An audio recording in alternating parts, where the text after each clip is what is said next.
नमस्कार, देश न्यूज में आपका स्वागत है। मैं हूं आपके साथ स्नेहा और आप देख रहे हैं हमारा खास कार्यक्रम मंथन। तो आज मंथन में हम बात करेंगे बिहार की राजनीति की। दरअसल बिहार विधानसभा में आज नीतीश सरकार ने फ्लोर टेस्ट पास कर लिया है। वोटिंग से पहले ही विपक्ष ने वॉकआउट कर दिया था। सत्ता पक्ष की मांग पर वोटिंग करवाई गई और इनमें से समर्थन में 129 वोट पड़े और विपक्ष में एक भी वोट नहीं पड़ा। इससे पहले विश्वास प्रस्ताव पर भी चर्चा के दौरान सदन में मुख्यमंत्री जैसे ही बोलने खड़े हुए तो आरजेडी विधायक हंगामा करने लगे। नीतीश कुमार ने गुस्से में कहा कि लोग मुझे सुनना नहीं चाहते तो वोटिंग करवाइए। नीतीश ने तेजस्वी के माता पिता का जंगल राज भी याद दिलाया और सदन में पूर्व डिप्टी सीएम तेजस्वी यादव ने कहा कि मोदी जी की गारंटी वाले बताएंगे क्या कि मुख्यमंत्री फिर पलटेंगे या फिर नहीं। तेजस्वी ने कहा कि मैं खुश हूं कि कर्पूरी ठाकुर जी को भारत रत्न दिया गया। भाजपा ने भारत रत्न को डील बना दिया है। आप हमारे साथ आइए और हम आपको भारत रत्न देंगे। ये बातें तेजस्वी यादव ने कही है। तेजस्वी ने फ्लोर टेस्ट से पहले ही कह दिया कि आज बोलने दीजिए, कल से हम जनता के बीच रहेंगे। स्पीच के दौरान तेजस्वी जिंदाबाद के नारे भी लगे और विधानसभा के बाहर हंगामा कर रहे आरजेडी कार्यकर्ताओं पर लाठीचार्ज भी किया गया। तो चलिए पहले सुनते हैं कि नीतीश कुमार क्या कह रहे हैं और तेजस्वी यादव क्या कह रहे हैं।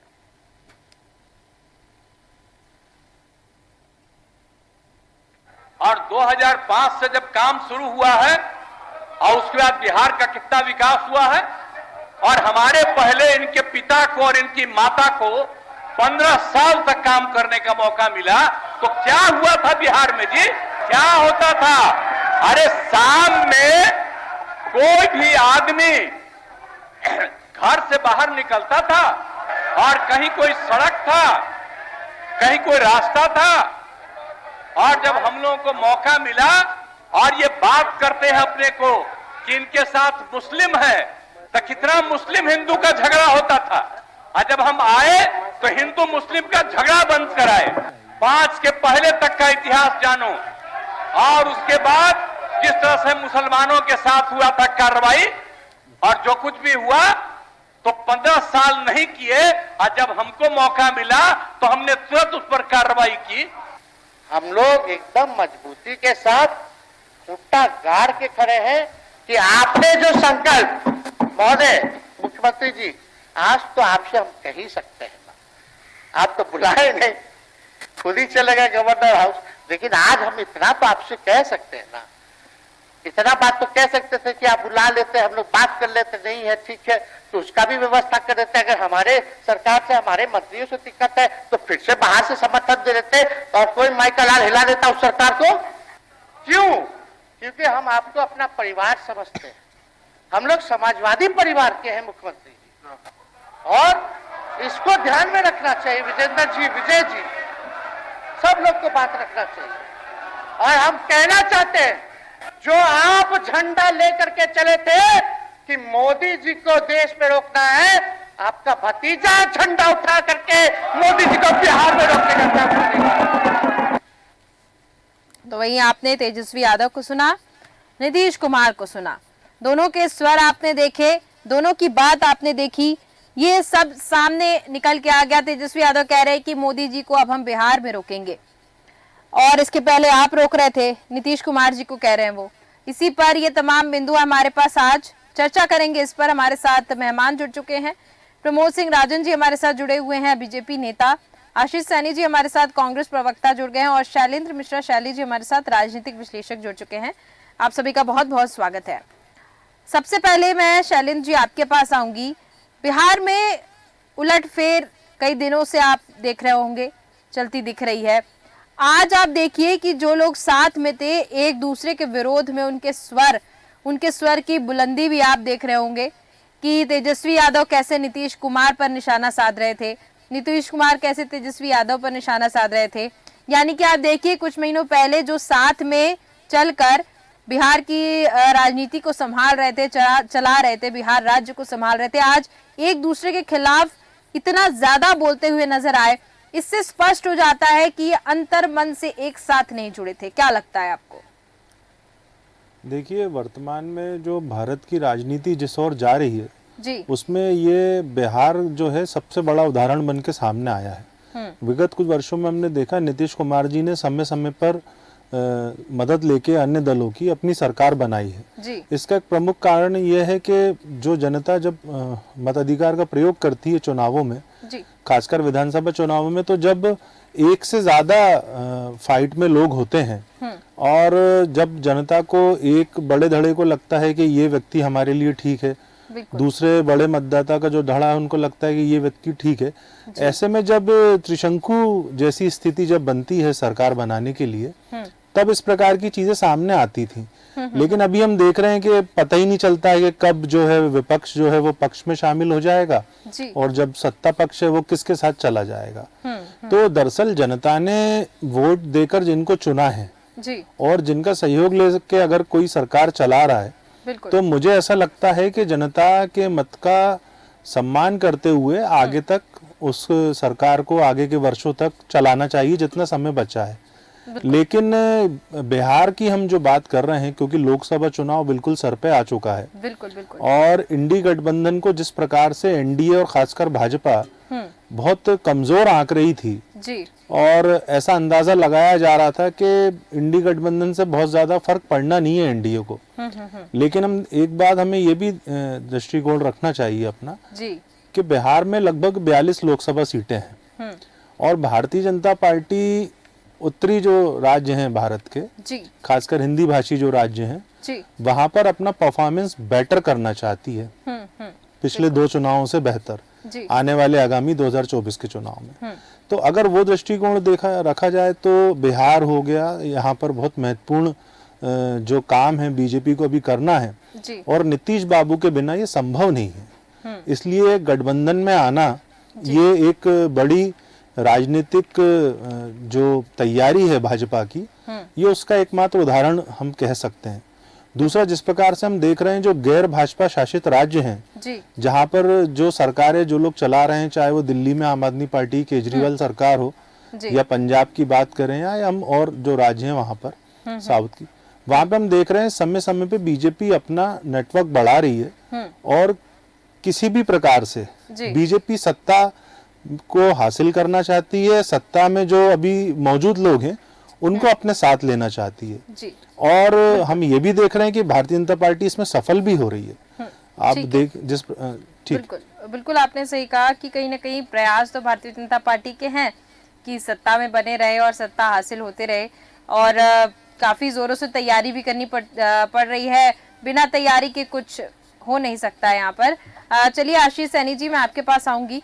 आपसे जानना चाहती हूँ, यहाँ पर आपने देखा तेजस्वी यादव बहुत ही कॉन्फिडेंट नजर आ रहे थे। हालांकि आज फ्लोर टेस्ट जब हुआ तो वहां पर सारी चीजें क्लियर देखने को मिल गई, लेकिन उसके बाद भी उनका कॉन्फिडेंस देखिए आप।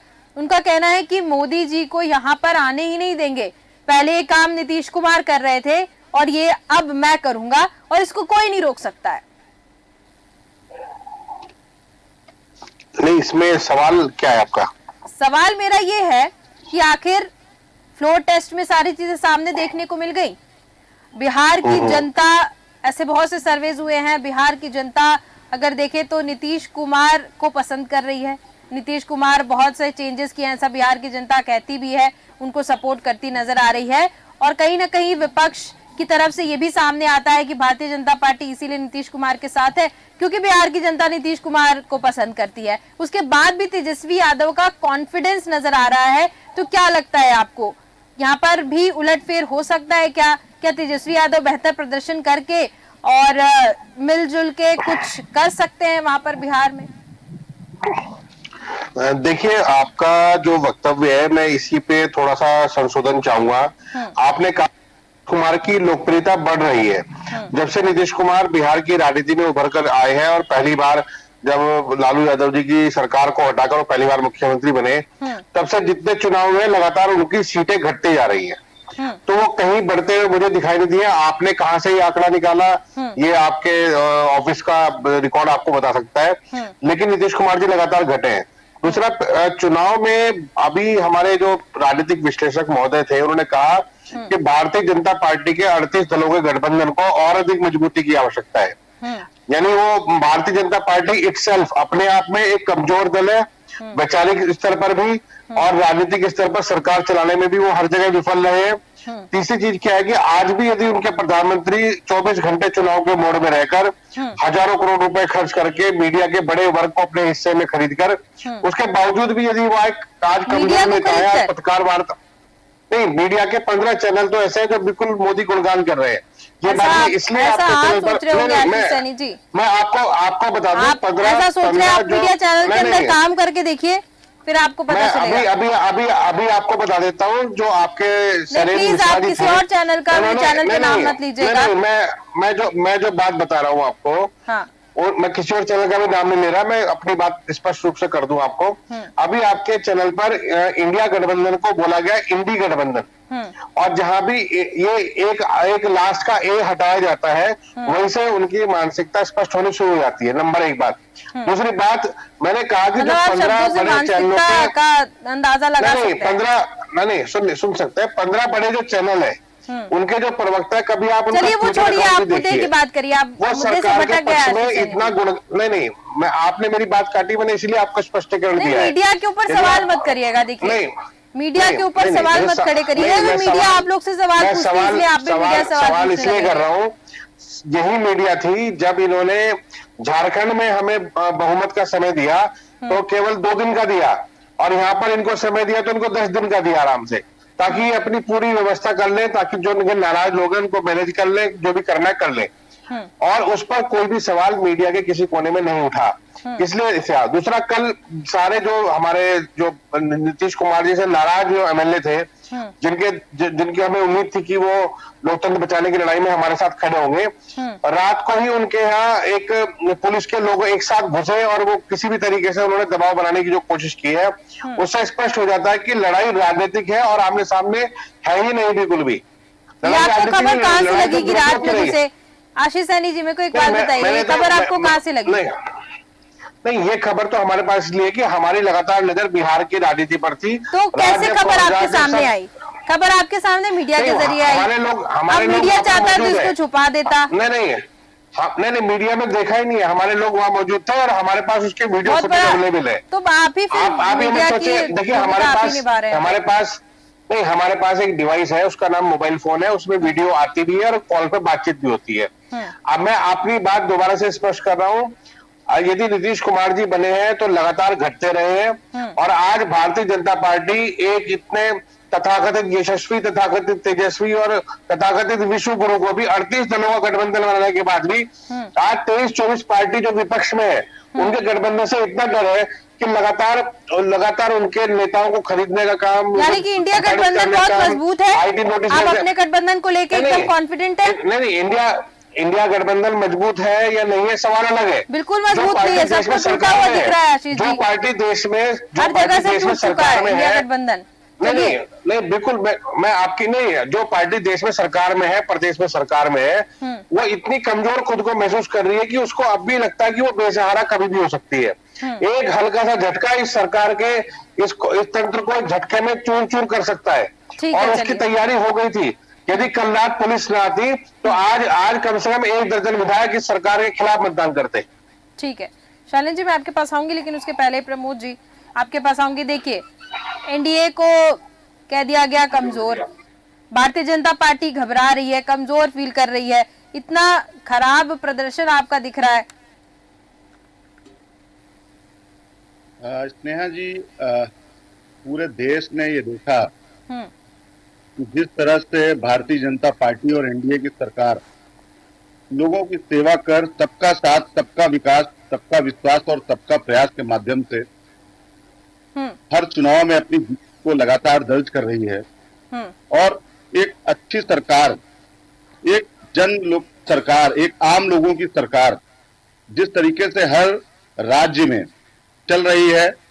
आपने देखा किस तरीके से आज बिहार में जो गतिविधियां हुई, ये मैंडेट जनता ने भारतीय जनता पार्टी और नीतीश जी को ही मैंडेट जनता ने दिया था, और इस मैंडेट के साथ कहीं ना कहीं छल हुआ, और उस छल के बाद जो सरकार बनी, उस सरकार को आप लोगों ने देखा किस तरीके से वो सरकार काम कर रही थी। भारतीय जनता पार्टी का हमेशा सोचना है कि अगर जनता ने हमको वोट दिया है तो हम जनता के लिए डिलीवरी करें, जनता के लिए उस तरह के कार्य करें जिसके लिए जनता ने हमको चुना है। और इसका ही परिणाम है, हम निरंतर, आप देखिए अभी जहां भी चुनाव हो रहे हैं हम लोग लगातार जीत के आ रहे हैं। और जो भी हमारे साथी कांग्रेस के प्रवक्ता कह रहे थे कि नीतीश कुमार की लोकप्रियता घट रही है और उनकी सीटें घट रही हैं, तो उनको अपने दामन में झांकना चाहिए कि उनके साथ क्या हो रहा है, वो कहां से कहां पहुंच गए और वो जनता नहीं पहुंचाया है। और ये जनता इस देश की सर्वोपरि है और जनता ही जनार्दन है। जब भी कोई राजनीतिक पार्टी उस पर खरी नहीं उतरेगी तो उसको जनता बाहर का रास्ता दिखाएगी। जैसे आपने देखा कांग्रेस को हर जगह से पूरे देश से साफ करने का काम जनता ने किया, हमने नहीं किया है। जनता ने इनको नकारा है और जनता इनको नकार रही है, फिर भी इनको अगर मजबूत लग रहे हैं तो बधाई है, ऐसे और मजबूत होते रहे, हमारी बहुत बहुत बधाई इनको।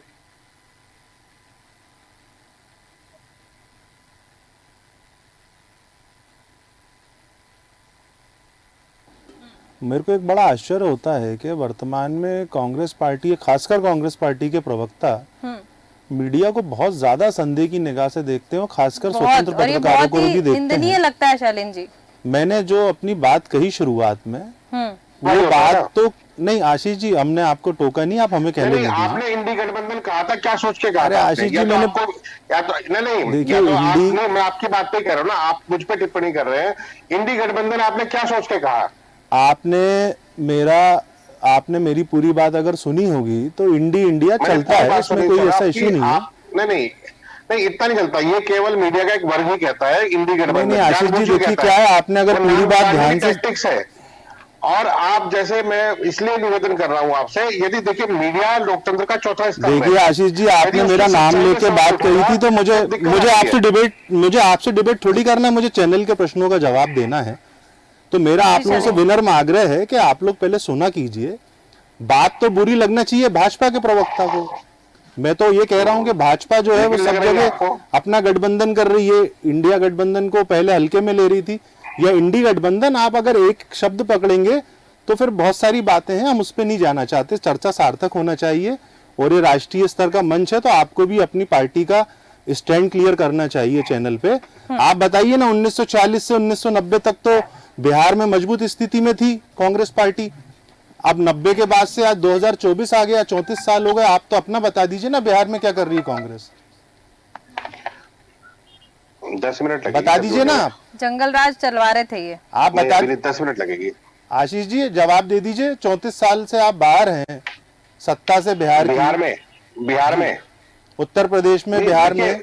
देखिए मैं आपको बता दूं, आप अगर एनालिटिकल डेटा जो फाइनेंस को लेकर, इकोनॉमिक स्टेटस को लेकर है, कांग्रेस पार्टी इकोनॉमिक स्टेटस को लेकर नहीं, मैं पॉलिटिकल स्टेटस को लेकर पूछ रहा हूँ कि 34 वर्षों से आप सत्ता से बाहर हैं बिहार से, उसके बावजूद जो है आप लोग दिशा मोड़ देते हैं। मेरा आग्रह है, कोई बात हो सकता है कि हम आपको यहाँ खुश करने के लिए तो बैठे नहीं है। नहीं, आप हमें खुश मत कीजिए, दिशा ठीक करने के लिए हम लोग यहाँ बैठे हुए हैं। आप अगर मेरा एक शब्द पकड़ रहे हैं, अगर इंडिया गठबंधन को इंडी गठबंधन अगर कह भी दिया तो उसमें हर्ज क्या है? वो कोई बुराई की बात है क्या? वो आपको पता चल जाएगा। उस राज्य की आर्थिक स्थिति तो बदहाल हो चुकी है। उत्तर प्रदेश में 1989 से कांग्रेस नहीं आई, तो उत्तर प्रदेश का हाल देख लीजिए आप। और नोएडा में, गाजियाबाद में जो उद्योग थे वो साफ हो गए हैं। आप, हम बिहार से बाहर निकले तो बिहार की हालत देख लीजिए क्या हुई है। चलिए आशीष जी, 2004 तक मध्य प्रदेश में भी आपकी सरकार थी। 1993 से लेकर मध्य प्रदेश की वो हालत हुई है कि यहाँ पे 20 वर्षों से जनता चुनी नहीं रही है। हिस्से में है तो वो कांग्रेस के हिस्से में है। नहीं, कांग्रेस जहाँ है स्नेहा जी, मेरा अनुरोध है कि मैं अपनी बात पूरी कर लूं। जी बिल्कुल आशीष जी, सबसे ऊपर है। मेरा निवेदन है, एक एक करके बात करेंगे तो क्लियर समझ में आएगा। आग्रह है, हम लोग जवाब दे रहा था। देखिए, पहले उनका सवाल तो पूछ लीजिए, सुन लीजिए आप। पत्रकारों का जो विश्लेषण है वो एक सामान्य निगाहों से रहता है, और आप लोगों के साथ एक बड़ी समस्या ये हो गई है आजकल के, आपकी जो दिल्ली की जो टीम है ना, प्रवक्ताओं की जो टीम है, खासकर मीडिया सेल की, अब वो जो अटैकिंग वहां पे दिल्ली में करते हैं, वही आप दूसरे लोगों को भी उसी दृष्टिकोण से देखते हैं। नहीं, मैं कभी आप मीडिया को कहते हैं कि मीडिया बिकी हुई है, तो थोड़ा सा बहुत सारी बातें हैं। आपकी पार्टी के लोग जो है वो डेली भोपाल में, राजधानी मध्य प्रदेश में आज भी छोड़ के गए हैं, 2 दिन पहले भी छोड़ के गए हैं, 2 दिन बाद भी छोड़ के जाने वाले हैं। तो ये जो आप आरोप लगा रहे हो ना बिकने बिकाने का, तो आप अपने लोगों को पहले रोको। जो लोग नहीं रुक पा रहे हैं, आपके लोग जो छोड़ के जा रहे हैं। 2019 में आपकी पार्टी यहाँ 18 में सरकार बनी, 2020 में आपकी पार्टी के सबसे बड़े युवा चेहरे ज्योतिरादित्य सिंधिया छोड़ के चले गए। तो ये आरोप पहले आप अपनी पार्टी जो है उसमें आप अपना फिल्टर लगाइए और वहां देखिए। चलिए स्नेहा जी, मैं आपकी बात का जवाब देता हूँ। बिल्कुल। बिहार के भीतर में नीतीश बाबू को सुशासन बाबू कहा जाता है। क्यों कहा जाता है? उसका कारण यह है कि उनके सत्ता में सक्रियता के बाद से ही, जब लालू जी की सरकार थी या अन्य लोगों की, तो बिहार में जो कानून व्यवस्था थी वो ध्वस्त थी। नीतीश जी के आने के बाद कानून व्यवस्था बेहतर हुई, जिसका परिणाम ये रहा कि वहां की जनता 2005 से उन्हें लगातार चुनती चली आई। वो 9 बार शपथ लेने वाले मुख्यमंत्री हैं। पिछले बार उन्होंने लालू जी की पार्टी से सहयोग लेके सरकार में आए जी। और लालू जी के जो बेटे हैं तेजस्वी जी, जिन्होंने आज बहुत अच्छा भाषण भी दिया सदन के भीतर फ्लोर टेस्ट के वक्त, उनके साथ आए। मैं जो बात कहना चाह रहा था कि भारत में जो राज्य हैं, राज्यों के जो मुख्यमंत्री हैं और जो खासकर जो गैर भाजपा शासित राज्य हैं, वहां पर वो लोग सत्ता में बने रहने के लिए भाजपा के साथ आ रहे हैं। मध्य प्रदेश में भी हमने देखा 2018 में कांग्रेस ने सरकार बनाई सहयोग से। उन्हीं की पार्टी के लीडर और उन्हीं की पार्टी के एमएलए छोड़ के चले गए मार्च 2020 में। सवा तीन साल फिर मध्य प्रदेश में, अभी 2023 के चुनाव तक भाजपा ने सरकार चलाई। बिल्कुल ठीक है। जिस प्रकार से कांग्रेस मध्य प्रदेश में कहती थी कि इस बार वो बहुत अच्छे नंबर्स लेके आएंगे, उन्हीं की हवा चल रही है, तो उनकी तो हवा ही निकल गई। मध्य प्रदेश में 163 सीटें आई। तो उसकी वजह जो ये है कि जमीन पर विपक्ष, खासकर विपक्ष का मुख्य विपक्षी दल कांग्रेस, केवल एक राहुल गांधी उनकी पार्टी के चेहरे हैं, जो लगातार हारने के बावजूद भी वो व्यक्ति खड़े हुए हैं। लेकिन उनका साथ जो समस्या है वो ये है कि उन्हीं की पार्टी के वरिष्ठ लोग और अन्य कार्यकर्ता जो कि बातें तो बड़ी बड़ी करते हैं, लेकिन जमीन पर मतदाता और जनता के बीच का जो एक संवाद होता है राजनीतिक दलों का, उससे बहुत कोसों दूर चले गए हैं। वहीं भारतीय जनता पार्टी खासकर देश भर के भीतर उनका कार्यकर्ता बूथ लेवल से लेके पन्ना प्रमुख से लेके साल भर अपनी पार्टी की योजनाओं का प्रचार प्रसार करते हैं। साथ ही उनकी पार्टी की जो गैदरिंग उनको बढ़ानी है वर्कर्स की, उसके लिए काम करते हैं। बिल्कुल। तो यानी कि भारतीय जनता पार्टी में शैलेंद्र जी देखें तो एकता जरूर देखने को मिलती है, एकजुटता जरूर देखने को मिलती है, चाहे हम वो कार्यकर्ता की बात करें या पार्टी के नेता की बात करें या फिर हम प्रधानमंत्री नरेंद्र मोदी की बात करें। क्योंकि यहाँ पर देखिए बहुत सी, जैसे आपने भी बताया, बहुत से कांग्रेस पार्टी के नेता जो हैं वो भारतीय जनता पार्टी में शामिल होते नजर आए। अभी कुछ 2-4 दिन में एक और कोई ब्रेकिंग न्यूज सामने आने वाली है महाराष्ट्र दूसरे पर उंगली उठाने से पहले खुद की भी गिरेबान में झांकना चाहिए। अगर यही मीडिया अगर आपको नहीं दिखा रही होती तो आज के आप अपनी बात रखने के लिए नेशनल चैनल पे बैठे होते क्या? बिहार की बात चल रही थी। बिहार में नीतीश जी को निश्चित ही आगामी लोकसभा चुनाव और लोकसभा के बाद विधानसभा चुनाव को दृष्टिगत रखते हुए उनको लगा कि उनके लिए भारतीय जनता पार्टी बेहतर विकल्प है जी। तो वो उनके साथ चले गए। साथ ही वो तो सदन में कहते नजर आए कि भाई लोकप्रियता को लेकर क्या कहेंगे शैलेंद्र जी आप? किसकी? नीतीश कुमार की। देखिए निश्चित ही बिहार में अगर लोकप्रियता की बात करें तो लालू यादव जी के बाद सबसे बड़े लोकप्रिय चेहरे के रूप में नीतीश कुमार जी वहां आए हैं।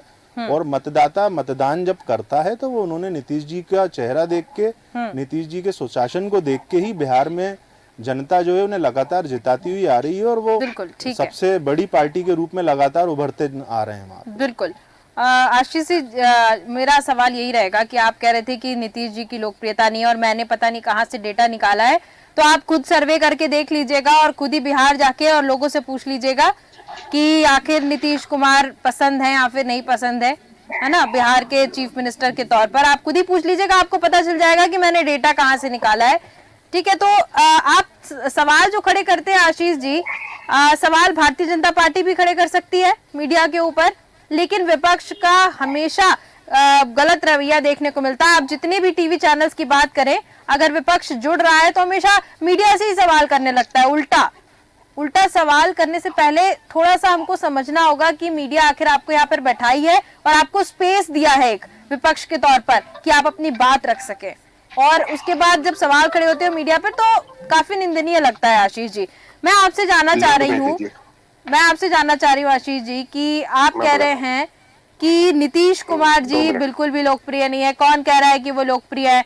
मैं यहाँ पर बात करूं अगर लालू यादव की, लालू यादव का दौर, क्योंकि मेरी तो अभी उतनी उम्र नहीं रही होगी, मैंने तो नहीं देखा, लेकिन आपने तो बहुत बढ़िया से देखा होगा कि जब लालू यादव वहां पर थे तो किस तरह का वहां पर राज चलता था। 2 मिनट। आपने देखा होगा किस तरह का वहां पर राज चलता था। तो क्या आप ये सब देखने के बावजूद नीतीश कुमार को यहाँ पर गलत कह रहे हैं? और थोड़े दिनों पहले आप ही के साथ वो जुड़े हुए थे। नहीं, मैंने गलत और सही के विषय पर बात नहीं की। मैंने केवल उनके जो विधानसभा क्षेत्र वो जीत कर आते हैं सदन में, लगातार जितने चुनाव हुए लगातार उनकी सीटें घट रही हैं, मैंने केवल वो बात कही। और दूसरा विषय ये है कि जब हम विपक्षी दल के रूप में बात करते हैं, देखिए सरकारें बनना बिगड़ना चुनाव जीतना ये सब जनता के हाथ में, जनता जितने विधानसभा सीट जीताकर भेजेगी वो अंकगणित है। लेकिन जिस तरह से कल नीतीश कुमार जी के पक्ष के जो विधायक आरजेडी के साथ आए और उनके तेजस्वी यादव घर पर थे और पुलिस का पूरा अमला वहां पर आ खड़ा हो गया और उन विधायकों को वहां से एक तरह से कह सकते हैं जबरदस्ती ही ले गया, तो उनको ले जाने के बाद वो जो स्थिति पलटी है उसका लाभ आज उन्होंने सदन में ले लिया है। ये जो क्षणिक जीत और क्षणिक हार है इसका असर केवल कहां पर है? आप बताइए कि नीतीश कुमार जी यदि मुख्यमंत्री थे और तेजस्वी यादव के साथ थे तो क्या समस्या इनको पैदा हुई? इन्होंने अभी तक उसके बारे में कोई विचार नहीं रखा। इन्होंने केवल ये रखा कि भाई ऐसा है उनकी सरकार है, अब हमारी सरकार बन जाएगी। तो इसके लिए अगर नेपथ्य में जाकर देखेंगे तो एक बहुत बड़ा षड्यंत्र, बहुत बड़ी प्लानिंग इनके आएगी। लास्ट में कहीं ना कहीं इनके उद्योगपति मित्रों का ही फायदा दिखाई देता है। मेरा एक सीधा आरोप है कि जो सरकार है ये केवल उद्योगपतियों के हित के लिए काम करती है, उद्योगपतियों के उद्देश्य के लिए काम करती है, इसके अलावा इनका कोई उद्देश्य नहीं है। ठीक है प्रमोद जी, आप उद्योगपति के हित में काम करती है आपकी सरकार, सिर्फ और सिर्फ गरीबों की नहीं सुनती, किसानों की नहीं सुनती, यही आशीष जी? देखिए ये कुछ भी कह सकते हैं। अभी इन्होंने कहा कि जब से बहुत ही कम शब्दों में चाहूंगी प्रमोद जी क्योंकि समय समाप्त हो चुका है। इन्होंने कहा कि सरकार गई तो वहां आर्थिक कमजोरी आ गई, आर्थिक रूप से राज्य तंग हो गए, जबकि पूरा भारत उस समय आपने देखा कि विश्व की आर्थिक महाशक्ति के रूप में उभरा है। तो इन लोगों के पास कहने को कुछ नहीं है, और कहने को इनके पास इसलिए कुछ नहीं है कि इनके पास कोई काम नहीं है, इनके पास कोई मुद्दा नहीं है, क्योंकि जो सरकार है भारतीय जनता पार्टी की सरकार जहां पर भी है वो गरीब किसान मजदूरों के लिए, अंतिम पंक्ति में बैठे हुए व्यक्ति के लिए काम कर रही है। और उसका परिणाम है कि जनता बार बार आशीर्वाद हम लोगों को दे रही है। और इस बार देखिएगा कि हम लोग अब की बार 350 पार का जो हम लोगों का नारा है, केवल भारतीय जनता पार्टी 350 के साथ लोकसभा के चुनावों को जीतेगी, आप देखिएगा। और एनडीए गठबंधन अब की बार 400 पार, ये जनता का विश्वास है। जनता ने हम पर विश्वास व्यक्त किया है क्योंकि हम जनता के हितों को देख रहे हैं, जनता के हितों पर कार्य कर रहे हैं। अब ये कहने को कह दिया जाए, ये 35 साल से, अभी हमारे साथी राजनीतिक विश्लेषक उन्होंने पूछा, ये जवाब नहीं दे पाए कि 35 साल से सरकार में क्यों नहीं है। अब इनके पास कहने का नहीं, कभी लोकतंत्र खतरे में है, कभी ये कुछ भी कह सकते हैं। और धरातल पर ये है ही नहीं। इनको नीतीश कुमार की चिंता हो रही है, लेकिन इनको अपनी चिंता नहीं की, वो शून्य पहुंच गए, शिखर से शून्य तक ये कैसे पहुंचे, इसकी चिंता इनको करनी चाहिए हमारे साथी को। बिल्कुल बिल्कुल, आप मेहनत करें, बिल्कुल जनता के मुद्दे उठाएं तो जनता जरूर उन पर विश्वास करेगी। बिल्कुल बिल्कुल, यहाँ पर जब सवाल पूछे जाते हैं तो विपक्ष का कोई जवाब सामने नहीं आता है और मीडिया पर निशाना साधने के लिए 24 घंटा खड़े रहेंगे और मीडिया पर सवाल ऐसे निशाने खड़े करते रहेंगे। लेकिन यहाँ पर बात ये सामने रखी गई थी और सबसे बड़ी बात कि विपक्ष कुछ भी बोल रहा है आजकल, नीतीश कुमार की लोकप्रियता पर सवाल खड़े कर रहे हैं। यानी कि आप समझ सकते हैं कि उनको ये नहीं समझ में आ रहा है कि अब बोलना क्या है। वही जो जैसा कि शैलेंद्र जी ने बताया कि जो दिल्ली में बताया जा रहा है वो सीधे ट्रांसफर होते होते और यहाँ पर आ जा रहा है। तो इनका एक स्पेसिफिक एजेंडा चल रहा है, मीडिया को ही टारगेट कर दो, बात ही समाप्त हो जाएगी यहाँ पर। और देखिए स्नेहा जी, ये लोग हमेशा मीडिया को और लोकतंत्र को और इस तरह से खतरे की चीजें बताते रहते हैं, जबकि मीडिया तो हमारा चौथा स्तंभ है जो देश में जो भी गतिविधियां है उसको पारदर्शिता के साथ दिखाता है। तो ये लोग अनर्गल बातें हैं करते रहेंगे, इनके पास कोई मुद्दे नहीं है और इनके नेता भी भटक गए हैं। और क्योंकि भारतीय जनता पार्टी के पास विजन है, भारतीय जनता पार्टी के लोग साथ है, तो हर दल हमसे जुड़ना चाहता है। बिल्कुल ठीक है प्रमोद जी, आपने बिल्कुल सही कहा। और आपकी न्यूज पर चल रहा है कि 12 कांग्रेस के जो विधायक हैं वो भाजपा में शामिल होने जा रहे हैं, तो ये भारतीय जनता पार्टी के प्रति बिल्कुल वही मैंने उनको कहा कि 3-4 दिन में आपको फिर से एक ब्रेकिंग न्यूज मिलने वाली है महाराष्ट्र से, और बहुत ही जल्दी वो ब्रेकिंग न्यूज सामने आएगी। जी शैलेंद्र जी, बहुत ही कम शब्दों में समय समाप्त हो चुका है। जी संक्षिप्त में मैं बोलने का प्रयास करता हूँ। हाँ। देखिए, मीडिया जो है वो चौथा स्तंभ माना जाता है जी। और जब न्यायपालिका से जुड़े लोगों को भी समस्या महसूस होती है तो वो भी मीडिया के ही पास आते हैं जी। जिस प्रकार से भारत के भीतर, मध्य प्रदेश के भीतर विपक्ष, मुख्य विपक्षी दल कांग्रेस जिस प्रकार से भ्रमित है जी, और मैं तो कहूंगा स्नेहा जी, बड़ा दुख होता है कहने में, विचार विहीन हो गई है। बिल्कुल। आप देखिए, मंच मिलते हैं अपनी बात रखने के लिए। अभी कांग्रेस पार्टी के सम्मानीय साथी जो आए थे जी, उनको अपनी पार्टी का पक्ष रखना था आगामी लोकसभा चुनाव को लेकर। बिहार में उनकी क्या भूमिका रहने वाली है उनकी पार्टी की, उसको लेकर, लेकिन नहीं, वो यहाँ पर जो आरजेडी है उसको डिफेंड करने बैठे थे। बिल्कुल। या जेडीयू पे आरोप लगाने बैठे थे। यही जो एक बेसिक समस्या विगत कुछ वर्षों से कांग्रेस पार्टी के साथ आ रही है। कांग्रेस पार्टी के साथ स्थिर एजेंडा नहीं है, उनका कम्युनिकेशन, राज्यों की जो उनकी कांग्रेस कमेटी है उनसे बहुत अच्छा कम्युनिकेशन नहीं है, जिसका कारण है महाराष्ट्र में देखिए पूर्व मुख्यमंत्री छोड़ के जा रहे हैं। बिल्कुल आपने सही कहा। मध्य प्रदेश में भी कुछ इसी के समकक्ष हालत अभी होने वाली है। जी जी, पूर्व में हो चुकी है। बिल्कुल। तो देखिए, कुछ यही कारण है कि स्थायित्व अगर ढूंढ रही है कोई राजनीतिक दल, वेस्ट बंगाल की ये बात करेंगे, ये बिहार की बात करेंगे, ये यूपी की बात करेंगे, जहाँ 30-35 साल से स्नेहा जी ये लोग हैं नहीं, बिल्कुल, जहाँ 3 दशक निकल गए हैं और जो राज्य इनके पास थे। और एक बहुत बड़ी बात 30 सेकंड में बोल के खत्म करता हूँ। देखिए, उद्योगपतियों को लेकर 2 राय हो सकती हैं, लेकिन भारत में उद्योग और उद्योगपतियों की भूमिका बहुत महत्वपूर्ण है। बिल्कुल। विकसित देश बनने के लिए या विकसित राज्य बनने के लिए औद्योगिकरण को मजबूत करना बहुत आवश्यक है। बिल्कुल सही कहा। इसलिए इस प्रकार से अनर्गल आरोप लगा देना, इन्हीं की राजनीति, अभी जहाँ इनकी सरकारें गई हैं राजस्थान, छत्तीसगढ़ से, बिल्कुल, वो वहाँ पे इन्होंने उद्योगपतियों क्या लाभ पहुँचाया, ये भी एक किसी एपिसोड में पहुँचना चाहिए। बिल्कुल। आशीष सैनी जी से मैं आज ये सवाल करने वाली थी, लेकिन सवाल से भाग गए, पहली डिबेट छोड़ के भाग गया। बिल्कुल अफसोस कि वो मेरे साथ अभी जुड़े नहीं है, नहीं तो उनके ऊपर बिल्कुल मैं सवाल करने वाली थी। चलिए, बहुत बहुत धन्यवाद शैलेंद्र जी और प्रमोद जी मेरे साथ जुड़ने के लिए और चर्चा करने के लिए। तो हम आज बिहार की बात कर रहे थे, बिहार की राजनीति की बात कर रहे थे। नीतीश कुमार और तेजस्वी यादव एक दूसरे के ऊपर हमला बोल करते हुए नजर आए हैं, लेकिन अब बिहार की सियासत में उलटफेर तो हो चुका है और अब तैयारियां भी जोर शोर से होना चालू हो चुकी हैं। मोदी जी के साथ मिलकर नीतीश कुमार बिहार में फिर से वापसी करेंगे और बिहार को उम्मीद है कि नीतीश कुमार मोदी जी के साथ कुछ ना कुछ अच्छा बिहार में करते नजर आएंगे, क्योंकि जंगल राज से बिहार पूरा ध्वस्त हो चुका था। तो अब देखना होगा कैसे तैयारी होती है, कैसे लोकसभा चुनाव में ये लोग पेश आते हैं, उसके बाद जनता किसको चुनती है, ये देखने वाली बात होगी। तो फिलहाल के हमारे इस खास कार्यक्रम में सिर्फ इतना ही। देखते रहिए देश न्यूज। नमस्कार।